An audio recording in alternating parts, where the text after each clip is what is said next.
Foundation inspection. Here we can see the foundation is the grade around the foundation at the left elevation is low. The reason it's low is we're getting runoff from the roof. There's not a gutter system up there, and so that really is required, a gutter system. You can see the runoff has been quite a lot, and there's a French drain here, strip drain, looks good, so it's going to drain the yard, but the grade should come up to about 2 to 4 inches from the brick line.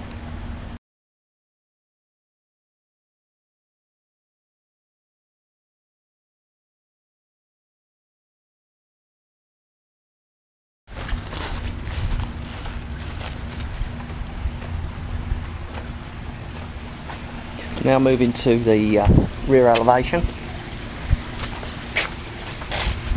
We have a patio area, freestanding. Oh no, it's not. We'll come back to that later. Okay, we're looking at the foundation still. Now you've got a lot of bushes along here.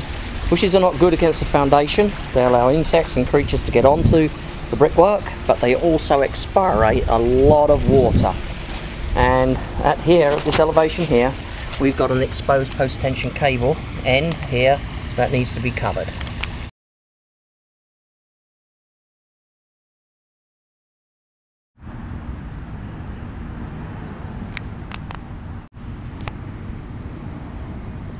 This is the grading.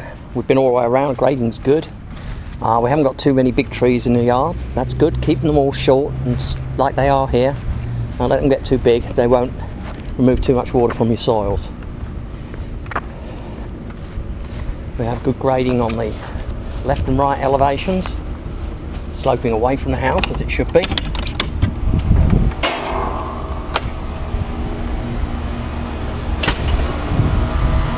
There's the drain. There's the drain there.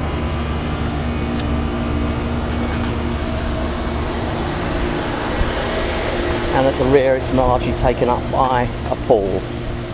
But the pool's sloped away from the edge, so it's going to drain properly.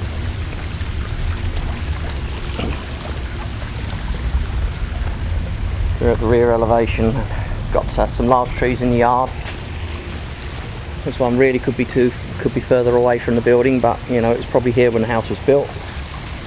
Likewise, these two trees here, you want to keep them trimmed so they don't go onto the roof. I'm in the attic, and what we're looking at here is part of the chimney assembly. And originally these posts would come straight down and connect with the ceiling joists. There's 4 of them. Okay, they are what holds that chimney in place. These nails here are only part of it. They are required to go right the way down here to transfer the load of the chimney into the structure, and this has just got to be repaired. In high winds this whole chimney could come away completely.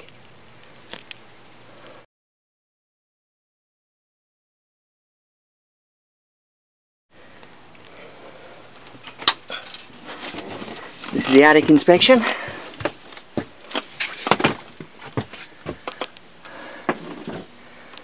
We're looking at the structure. Bit suspicious now that I've found that has been cut away at the chimney. That was probably done by the air conditioning people when they installed the air conditioning units.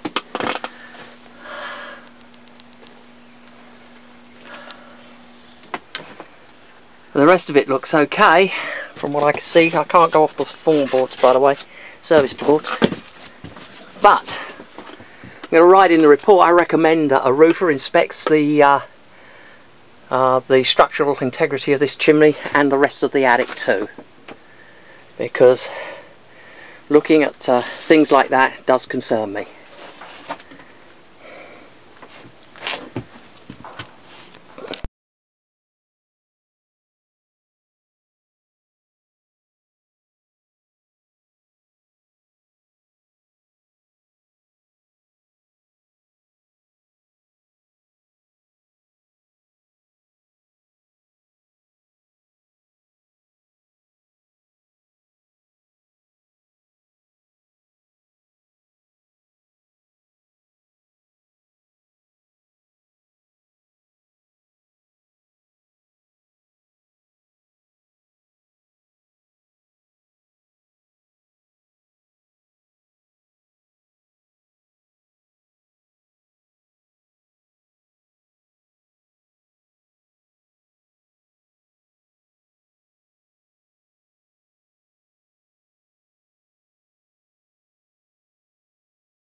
This is the wall inspection. What we're inspecting for are cracks, and up on the portico in this area here we have a crack. It's a settlement crack, very common around porticos. It's due to the movement of the building, and over time it does sort of move, and that causes a bit of a problem with regard to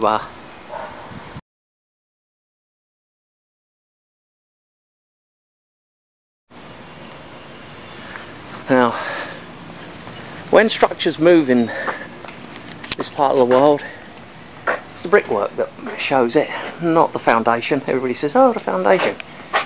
And as the foundation moves, the bricks don't, and they relieve the stresses by cracking. And you'll find cracks in brickworks in most homes in North Texas in varying degrees.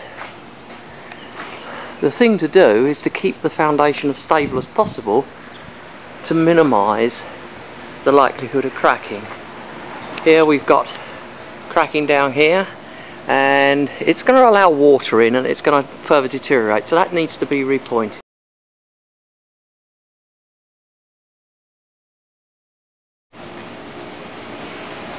And we're moving to the right elevation.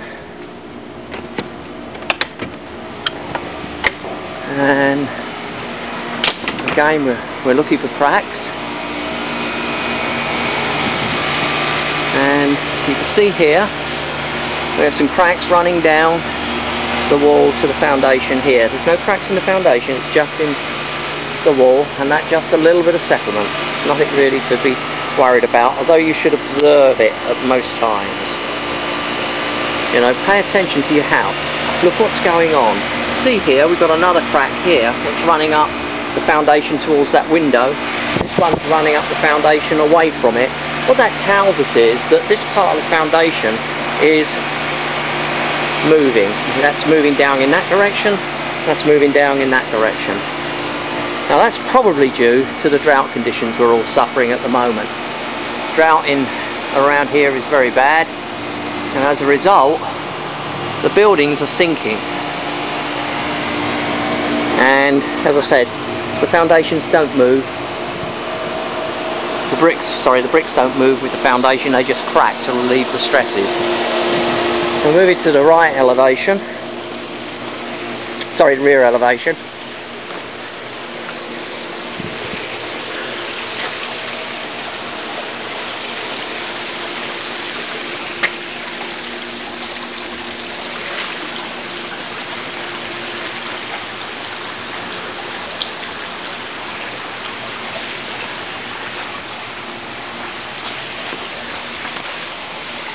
Now we're here at the rear elevation, and we have a patio area and a shade. And the shade is structure is held in place with bolts going through into the wall. That's a complete no-no. These walls are not structurally capable of carrying a load. They're a veneer, and as such this is going to put undue stress on it. So I recommend what you do is you put a post in here and make it freestanding. But as it is at the moment, it's going to be unstable. And there is a possibility, no, not a guarantee, but there is a possibility that it will pull the wall down with it. You can see this bolt here, which was probably screwed home very tight originally, is now actually protruding out, and the obvious thing would be go and tighten it up. But actually what you do by tightening up, you'll make it worse.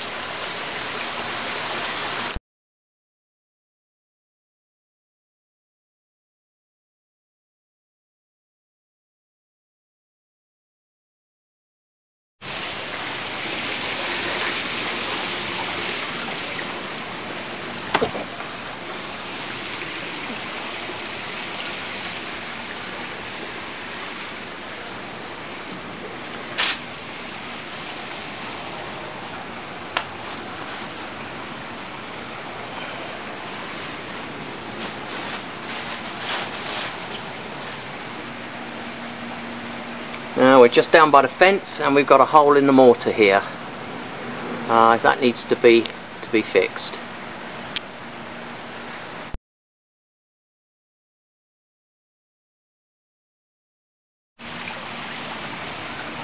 Now the windows around the house, been around the house, I'm going to just use this one as an example. We're actually at the rear left elevation, and you can see here we've got a hole in the caulking. Most of the caulking is aged and there's multiple holes in it. Some you can see, some you can't. This is going to allow water into the cavity wall, and that could cause a problem. So I recommend that all the windows in the house are recaulked.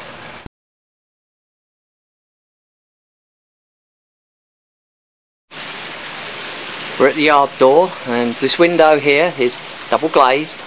However, it's actually broken. One of the glazed parts is broken away. You can see the glass jagged around here. That must be replaced.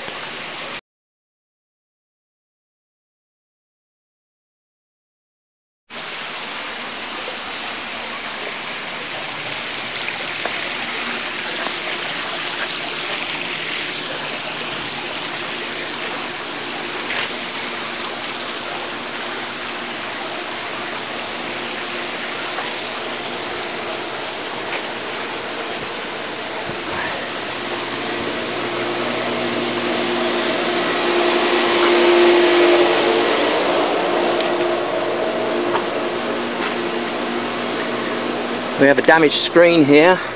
Looks like an impact. Could be caused by hail.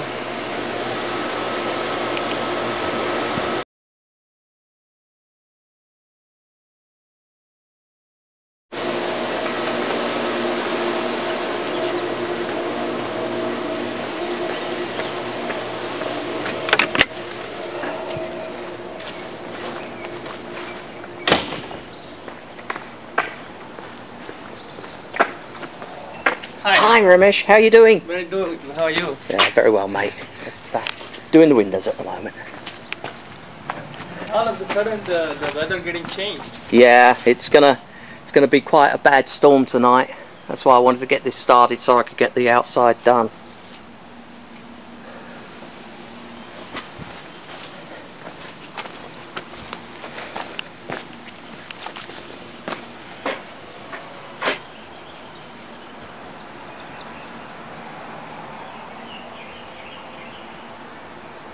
There is a metal plate which is corrosion, that is a problem. No. This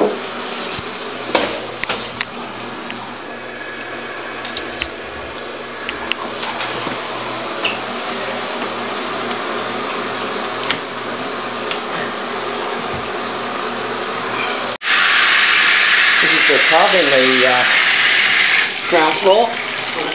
That's right, I'm talking to this. This is the tub in the ground floor. The controller here doesn't work properly, needs replacing, and the spray head is loose at the top here, and that could cause a leak to develop in the future. Inside the leak.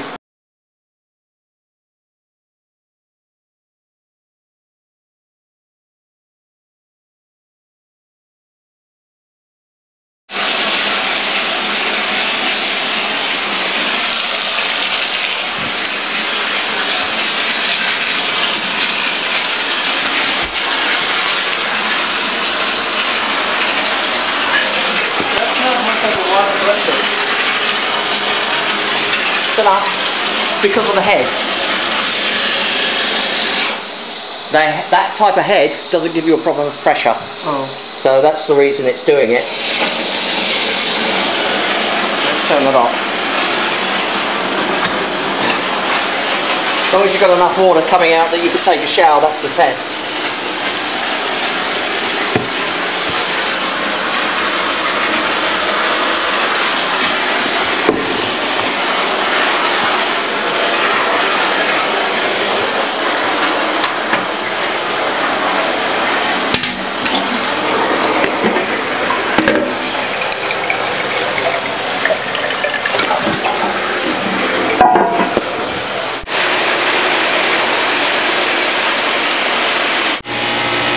These are the air conditioning compressors. We're at the right-hand elevation of the property. The insulation on both of them is in need of repair. It's not really functioning properly. The base of the units are dirty. There's a lot of debris in the fins, and there's a lot of dings on it that look to me like hail damage. That's on the compressors. The hail damage can be fixed by combing out the fins, so it's not a difficult job to fix. But what it does indicate is that there has been hail around here at some point, and that hail may have affected the roof as well.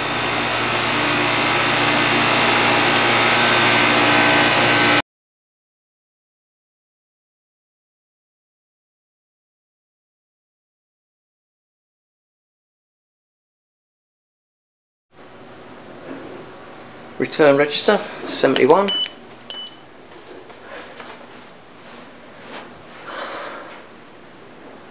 Register 51.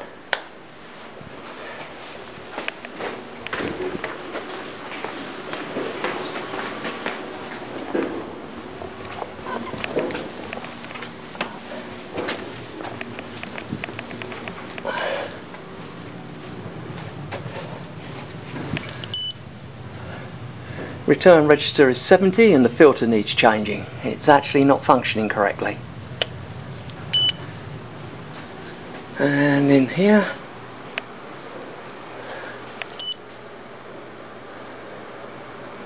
and here the temperature, minimum temperature is 57. That's almost certainly due to the filter.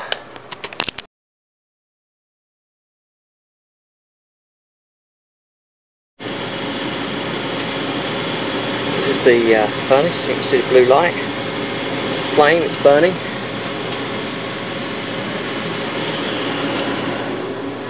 Go up to the other furnace, make sure it's also burning.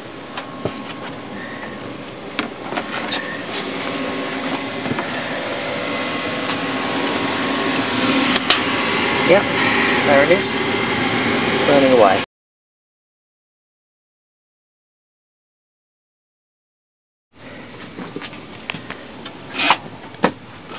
Water heater, it's in relatively good condition. It's a modern water heater. We've got a water sensor there. Gas water heater, there's no signs of corrosion at any point.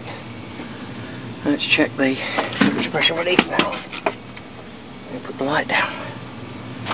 There we go. Perfect.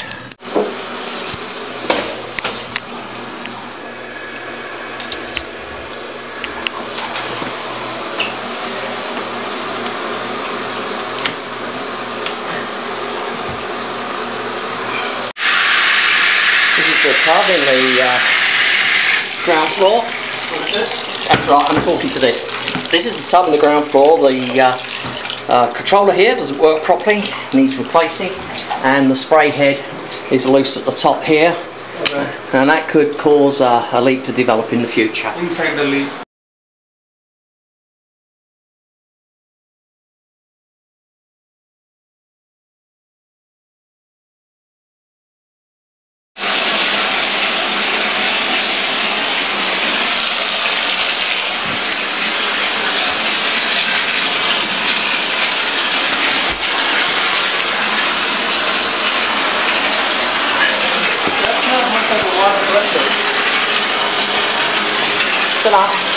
Because of the head. That type of head doesn't give you a proper pressure. Oh. So that's the reason it's doing it. Let's turn it off. As long as you've got enough water coming out that you could take a shower, that's the test.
These sensors are in correct height. They should be at least 10 inches or more above the ground.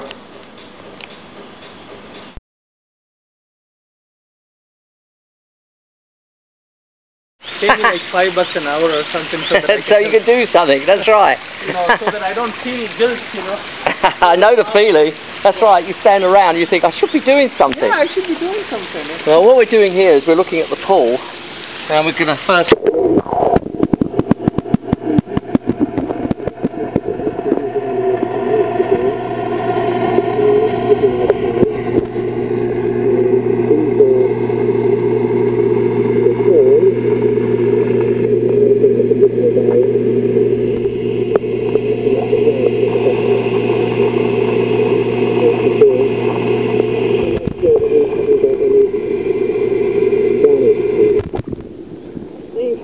These pools are gunite pools. That means they're made with a special concrete that's sprayed. It's very effective. It's sprayed onto a metal framework, and that builds up a very thick cover of cement in it. These are the valves, and they'll fire the wall.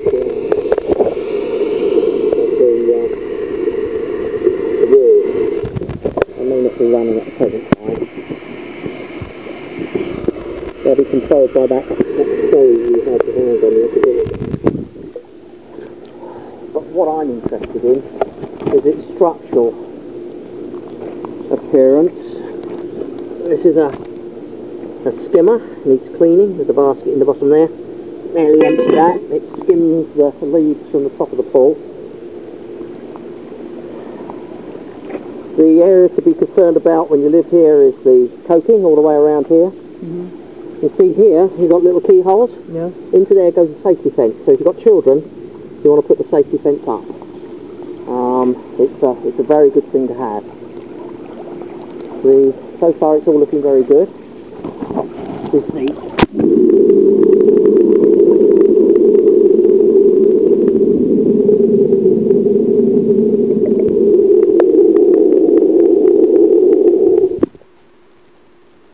All looks good. And then around here, this pool actually does look in very good condition. Do you know, did they say how old it was? I don't think it said anything. No.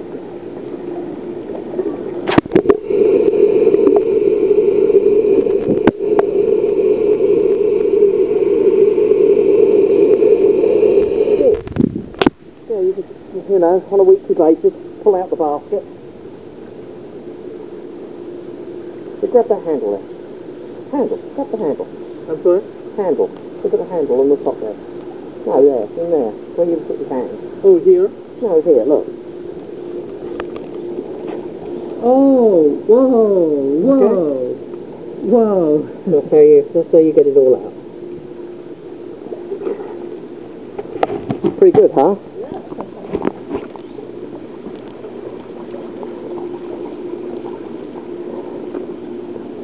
We're now moving around to the rear elevation of the property. Here we've got the heater. Gas supply here. Now this is all controlled remotely, so I'm not going to turn it on because I may turn it on and may not be able to turn it off, in which case it could be a difficult problem. Now, very simply what we're looking for are leaks in the pumps, and that they've got good connections, grounds and earths. All looking good. This is your filter.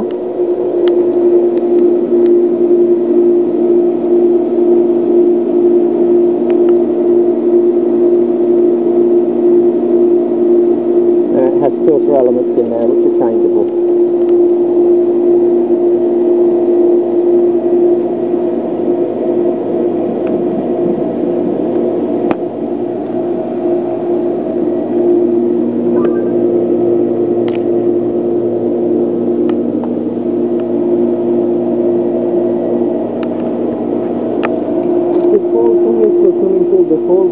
This is the swimming pool, yeah, and it tells you what it is.